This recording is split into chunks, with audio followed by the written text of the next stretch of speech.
La première chose importante est de construire le filtre dans votre tableau de bord. Vous pourrez chercher, bien entendu, tout ticket contenant un texte par date de création, par date de clôture, par demandeur, par hotliner ayant ouvert un ticket au profit d'un demandeur, par statut de ticket et par la provenance et la source du ticket. Vous pourrez, bien entendu, avec Landmark ICS, ouvrir des tickets du type informatique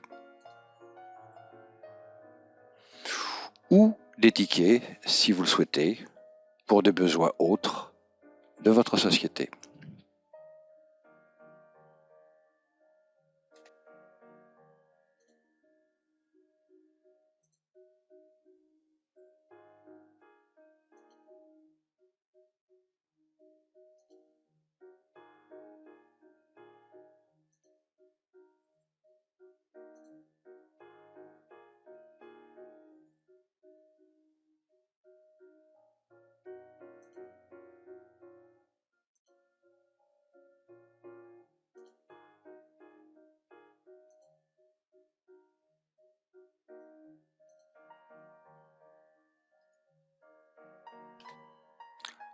Sur la partie droite, vous aurez accès à votre tableau de bord avec la classification des tickets par demandeur, par technicien, par équipe support, les nouveaux tickets, les tickets en cours, les tickets non clôturés, les tickets clôturés et l'ensemble des tickets. De plus, sur chaque ticket, vous aurez le détail du ticket, le détail des tâches attribuées à ce ticket et accès aux données du ticket.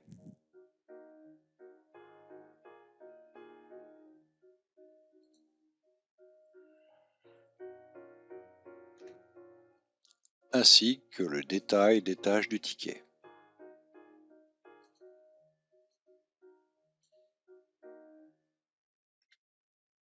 Si vous le voulez bien, nous allons donc maintenant créer un ticket. Je suis donc logué en tant que Monsieur Tissier, sur laquelle j'ai un type de support, le temps consommé sur l'ensemble des tickets et tâches, et sur laquelle je peux ici avoir accès aux catégories de demande.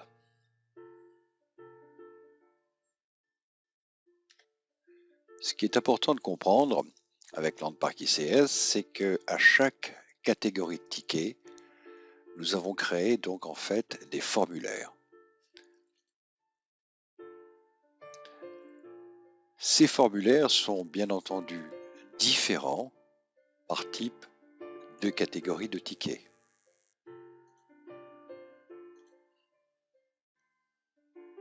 Prenons l'exemple donc d'une demande matérielle dans lequel on peut indiquer donc la provenance, le niveau de priorité, l'obligation éventuellement d'aller télécharger donc en fait un fichier. Ça peut être le cas si vous avez par exemple un type de fichier à faire remplir lors d'une demande spécifique, l'utilisateur qui est concerné, une liste de matériel à choisir,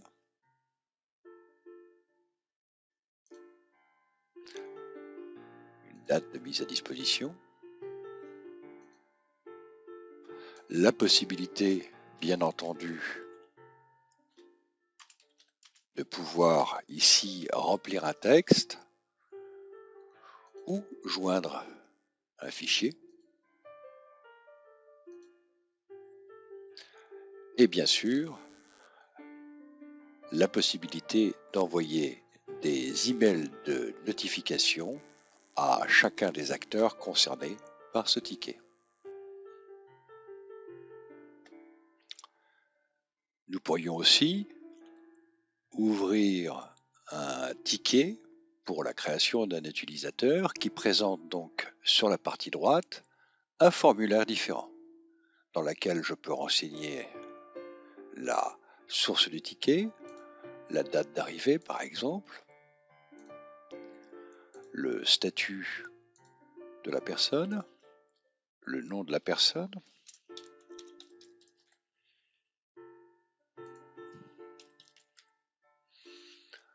l'organisation sur laquelle cette personne est affectée, la nécessité éventuellement de créer un certain nombre de comptes,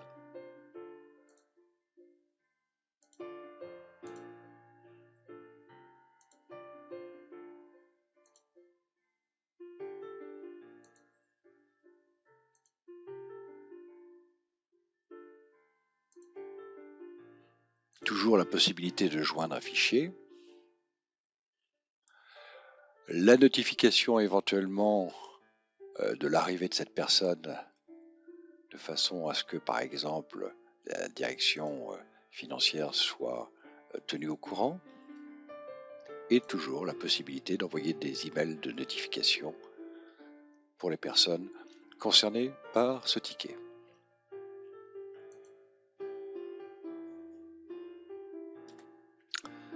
Allons maintenant dans le détail d'un ticket.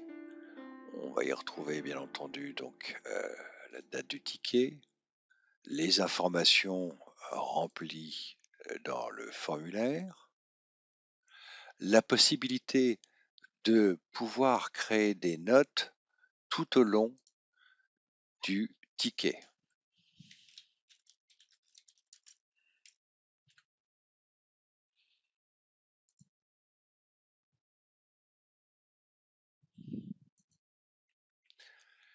Et la possibilité maintenant de pouvoir créer une tâche dans le ticket.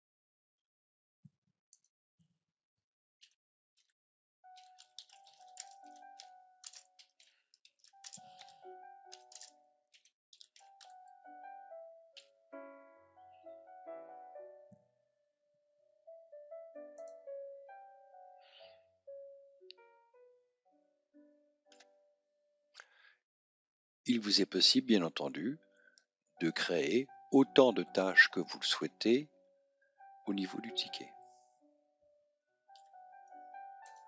Clôturons donc cette première tâche.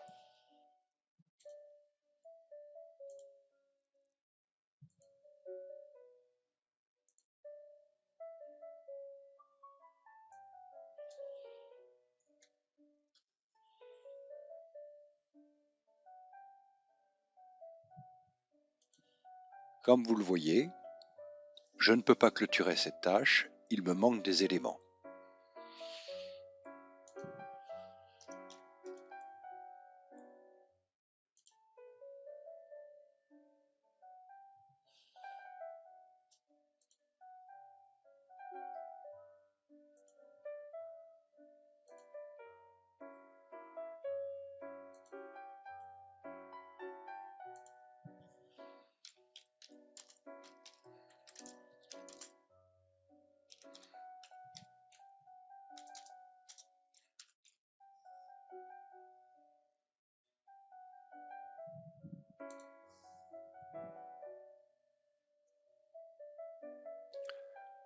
Une fois les tâches clôturées concernant le ticket, je peux enfin clôturer mon ticket.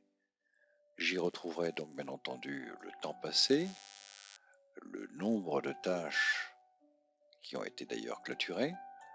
Et je peux donc ici, tout simplement, avoir le choix de clôturer mon ticket, l'annuler ou le mettre en attente.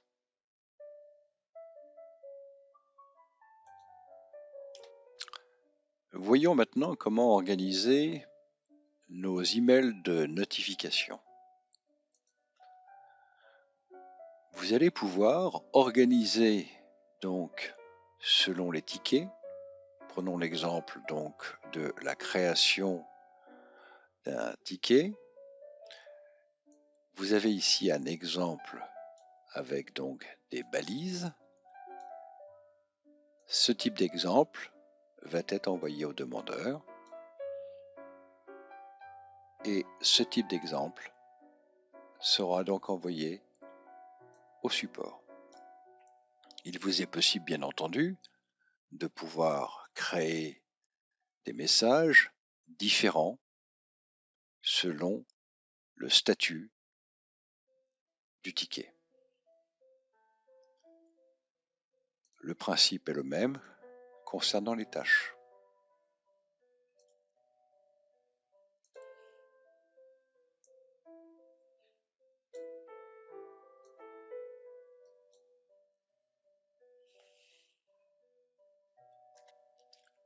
Je retrouve donc bien dans ma boîte email ces emails de notification.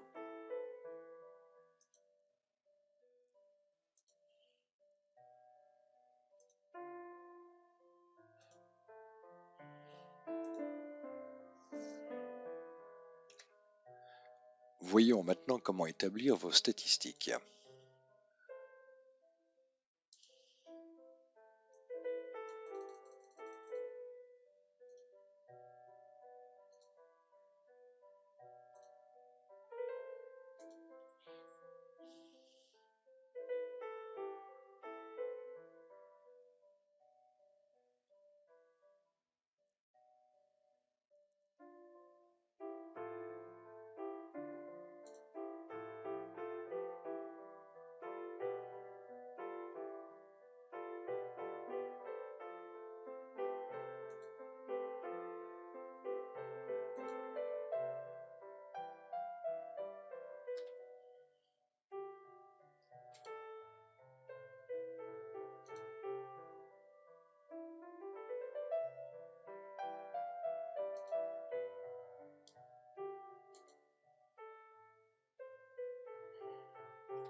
Dans le menu paramétrage, voyons comment gérer les profils.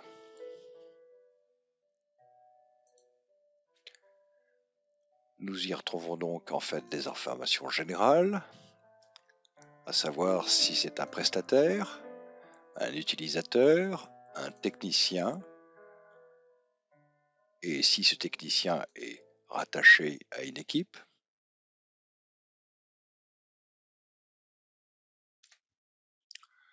Dans le menu paramétrage, voyons comment gérer les équipes de support.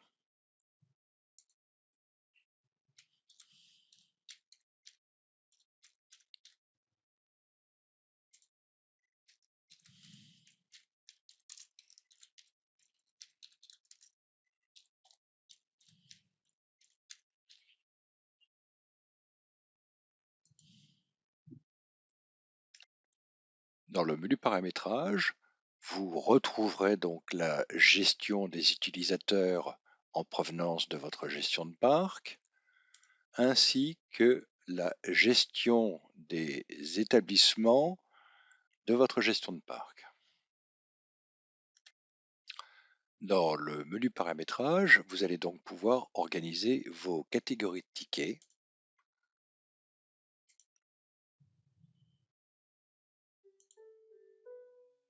sur laquelle il va vous être possible donc de pouvoir mettre en place vos formulaires.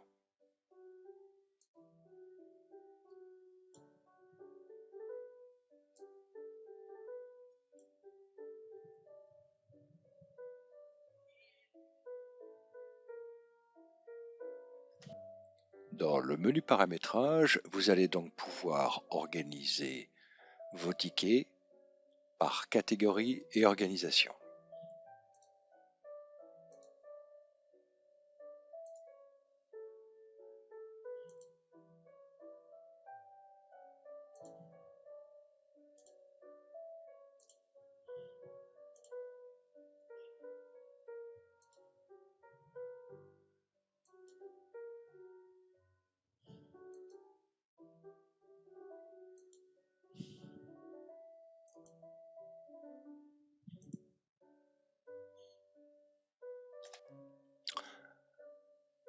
Dans le menu paramétrage, vous allez pouvoir organiser vos catégories de tâches.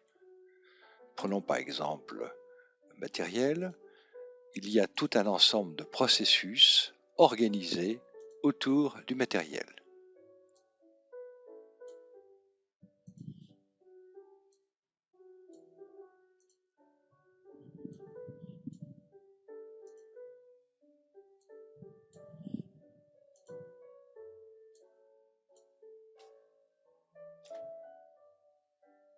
Dans le menu paramétrage, il vous est aussi possible de pouvoir organiser des news.